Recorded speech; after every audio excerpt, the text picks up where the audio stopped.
Le stress, c'est devenu la nouvelle norme.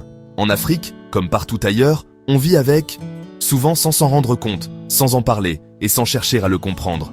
Le matin, tu te réveilles avec une boule au ventre. Tu regardes l'heure et t'es déjà en retard.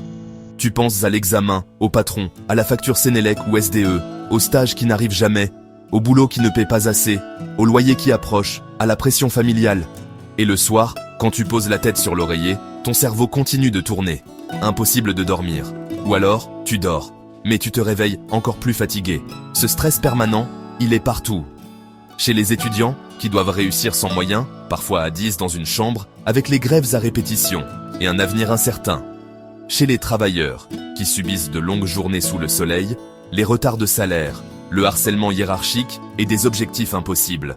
Chez les femmes, qui jonglent entre le travail, les enfants, la cuisine, les attentes de la société et qui n'ont souvent aucun moment pour elles. Chez les jeunes chômeurs, qui voient le temps passer sans opportunité, sans piston, avec juste la pression d'être utiles à leur famille. Et pourtant, personne ne prend le temps de dire « je suis stressé ». Parce qu'en Afrique, le stress, c'est souvent vu comme une faiblesse. Alors, on serre les dents, on endure, on encaisse. Mais avec le temps, le corps commence à lâcher. Palpitations, migraines, douleurs dans la nuque ou le dos, problèmes de digestion, manque de concentration, nervosité, saute d'humeur, fatigue chronique. Et parfois, crise d'angoisse ou de panique.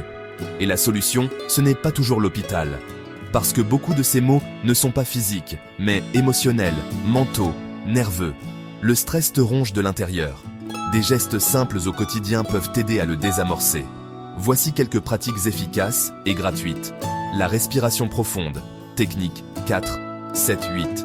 Inspirer 4 secondes, retenir 7, expirer 8. Faire ça 4 à 5 fois et le système nerveux se calme. Tu peux le faire n'importe où. Faire des pauses, même 10 minutes loin du bruit, du téléphone, des autres. Juste toi, ta respiration et le silence. Écrire, prends un cahier. Note ce qui te tracasse, ce que tu ressens. L'esprit se décharge en écrivant. Le dhikr ou la prière, pour les croyants. Ça apaise, ça reconnecte, ça calme le cœur. Marcher, sors, marche, prends l'air, même sans aller loin. Dire non. Apprends à poser des limites.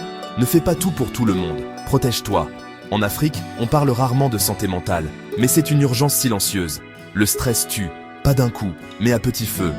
Alors, écoute ton corps, protège ton esprit, préserve ton équilibre. Ce n'est pas égoïste de prendre soin de soi. C'est nécessaire pour survivre. Dans ce monde qui va à 100 à l'heure, trouve un moment pour t'arrêter, respirer, revenir à toi. Si tu ne t'écoutes pas, personne ne le fera.